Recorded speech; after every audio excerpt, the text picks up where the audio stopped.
Welcome back, everyone. We're diving deep into 1941 today, Oh, 1941. a truly Yeah. pivotal year in World War II. Yeah, And we got a ton of sources for this one. we do. Military reports, political analysis, Diaries. personal accounts, the whole shebang. Yeah, should give us a really good picture. It really should. So what are we hoping to uncover in this deep dive? What's the mission? Well, I think for me, it's understanding how 1941 really reshaped the entire war. Okay. You've got the Axis powers seemingly at their strongest, Right. but at the same time, the seeds of their downfall are being sown. Interesting. And then, beyond those big strategies and famous battles, Yeah. there are all these incredible individual stories. Oh, absolutely. And I think we've got some surprises in store for our listeners too, right? Definitely.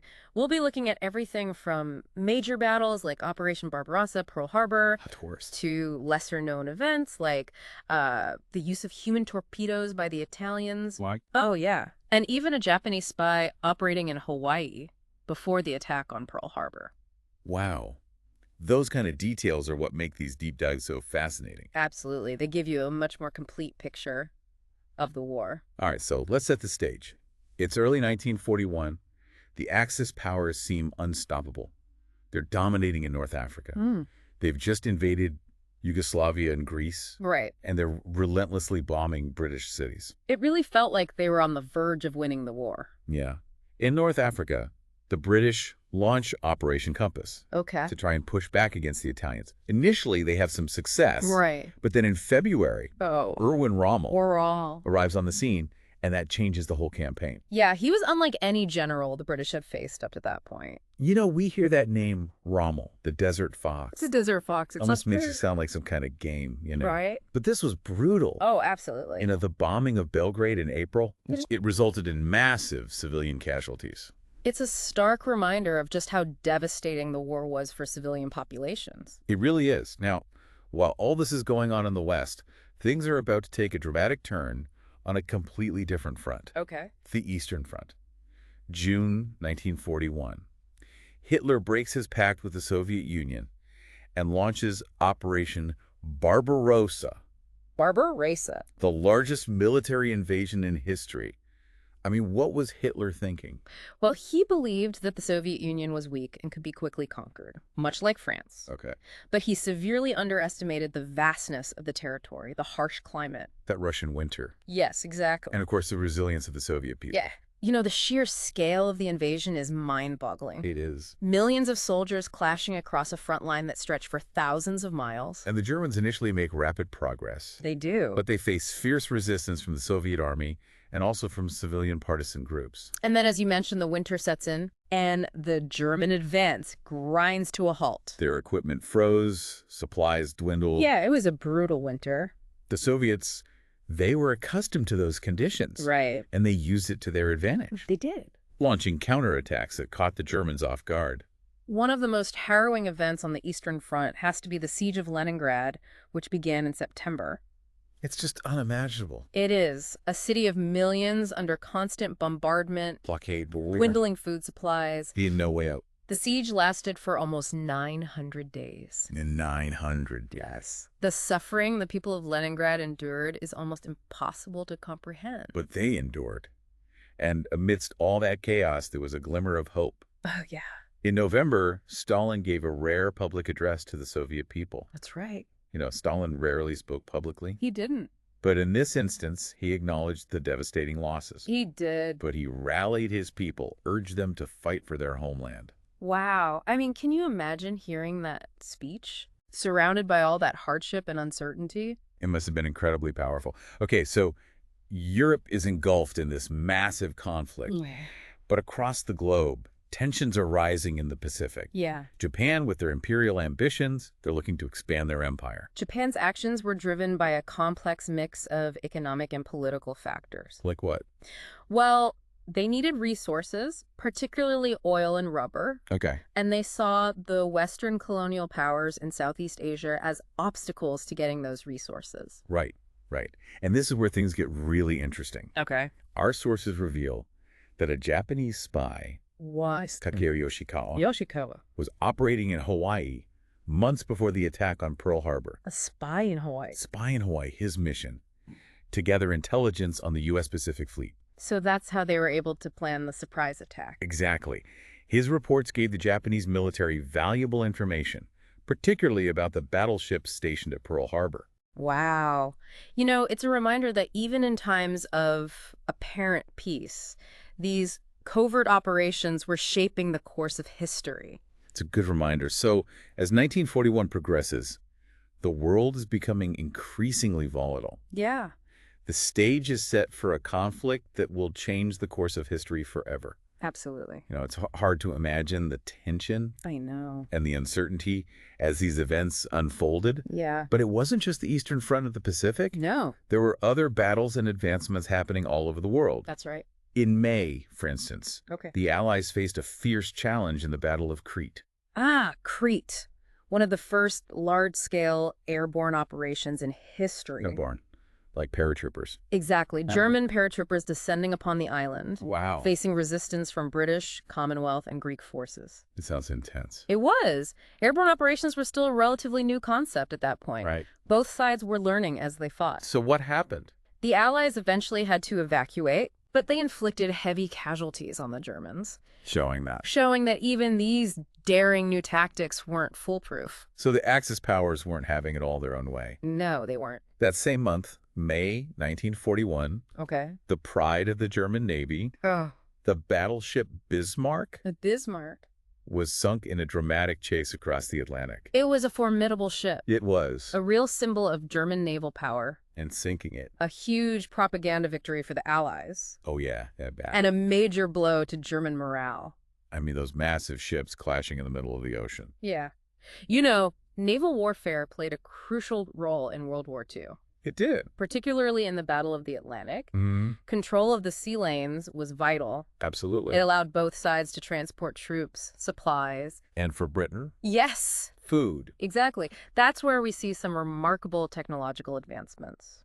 Like what? Well, like the development of the Liberty ship. Oh, yeah, the Liberty ship. These were cargo ships designed to be simple and quick to build. I see. They played a vital role in keeping Britain. And later, the Soviet Union That's right. supplied throughout the war. It's amazing how such a simple design could have such a huge impact on the war effort. It is. But not all innovations were. Weren't. Well, let's say conventional. Oh. The Italians, for instance. Yes, the attack. They had their human torpedoes. Ah, yes, the Maiali. The what? The Maiali, essentially manned torpedoes, underwater suicide missions. Wow. They were used to attack ships in a harbor. Did they work? They had some limited success, Okay. but incredibly dangerous for the operators, obviously. That's just wild. I mean, it shows how far people were willing to go. It does. You know, just the desperation. Absolutely. Both sides were constantly looking for any advantage, Even if it meant... even if it meant resorting to unconventional or even desperate tactics. Yeah. Speaking of gaining an edge, Okay. what about the intelligence front? Ah, yes. The intelligence war was just as important. I mean, the capture of the German Enigma machine. Crucial. The Enigma machine. For listeners who don't know. It was a complex cipher device the Germans used to encrypt their communications. Right. Its capture, along with the work of Allied codebreakers. At Bletchley Park. That's right, mainly at Bletchley Park. Allowed the Allies to decipher German messages. Gave them a huge advantage. They could anticipate German movements. Protect convoys. It really helped to turn the tide of the war in the Atlantic. It did. So it wasn't just brute force. No. Intelligence played a vital role. Absolutely. But, you know, amidst all the grand strategies and battles, Yeah, it's important to remember the human cost. absolutely. You know one story that struck me? Yeah. Charles Lindbergh, Oh, Lindbergh. the famous aviator, Right. testified before Congress in January 1941, He did. advocating for a neutrality pact with Hitler. Lindbergh was a complex figure. He was. His views on the war were very controversial. And his testimony. Sparked outrage and debate across the nation. It's interesting how What? even during wartime, Yeah, there were such deep divisions. you're right. War rarely leads to a unified perspective It often exposes existing fault lines. and forces individuals to grapple with complex moral dilemmas. Yeah. Another story that I found powerful, What's that? Moshe Dayan, Moshe Dayan. who would later become a prominent Israeli military leader. Right. In June 1941, he was fighting alongside Australian forces in Syria. Oh.